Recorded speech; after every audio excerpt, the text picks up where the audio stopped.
right, here we go. Time to see what happens when the show is handed over to someone else and will give us a better idea of what to expect moving forward. Let's just say that after that first episode, they've got some huge fucking shoes to fill. Let's see how they do in episode 2, Bait. So we pick up right where we left off last week. Ash's chainsaw still smoking. That, my friends, is how we do it. Kelly is worried about her dad, but Ash is still more concerned with getting the book translated, saying saving the world is more important than her family. Kelly takes off with the Necronomicon, and Ash and Pablo are forced to follow her to her folks and deal with the return of her mother. On the way in the car, we get a cool little scene with Pablo asking advice from Ash. Hey, you got any fighting tips?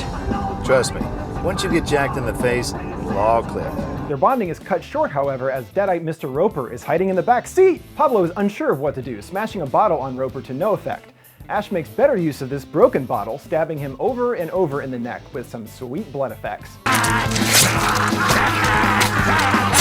I have to say the sequence can't live up to any moment from the first episode. The way the scene is constructed doesn't have the same tension, and the car obviously being on a set makes it lose something. Meanwhile, Amanda is still all confused and brooding. She's now at Ash's trailer park, only a few steps behind him.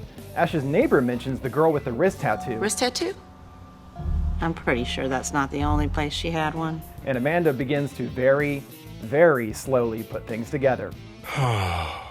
It's better with scenes like this if the audience and the character are in the dark. We already know what's going on, even if she doesn't. So I'm just like, catch up to Ash already! But they have to slow things down for the runtime's sake.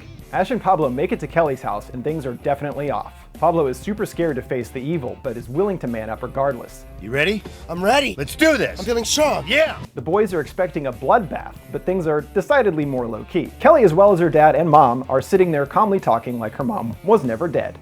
Kelly, of course, thinks that it's fine. Her mom's not evil. I mean, does she look like one of those things? No, but Ash and the rest of us know better. So we're stuck with another situation where we're waiting for the shit to hit the fan. I mean, obviously the mom is going to go full Deadite. We just have to sit back and wait.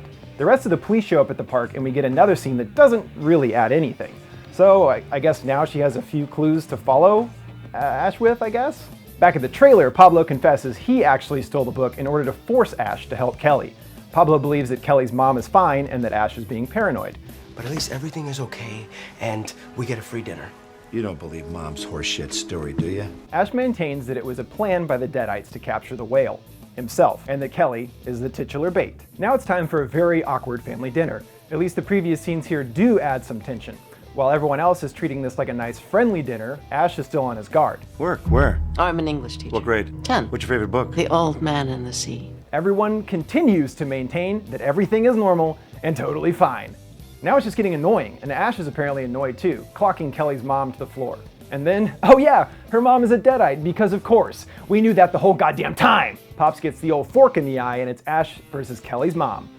Let's tango, bitch! Sweet boomstick POV shot. Kelly's mom disappears, but so does Kelly. She's escaped to her room, where, naturally, her mom is, singing the Mockingbird song. If that mockingbird don't sing, Mama's gonna buy you a diamond ring. It's still effective, but I really hope they don't overuse the they are evil but acting not evil but are in fact evil routine. Ash kicks the door open ready to blow some heads off, but Kelly still thinks her mom is fine. No, wait, look, she's fine. Jesus, come on already. Before she can say her mom is fine again, Kelly is attacked, tossed across the room. Kelly's mom and Ash get entangled, and Pablo steps up for the first time, stabbing her in the head. Meanwhile, Ash's chainsaw arm is stuck in a cabinet, so we're back to Pablo and Kelly kind of sitting there, asking Ash for help. I look forward to them being able to kick some ass on their own instead of always cowering uselessly. Ash puts his chainsaw to work, cutting Kelly's mom's head off, with plenty of blood flying everywhere.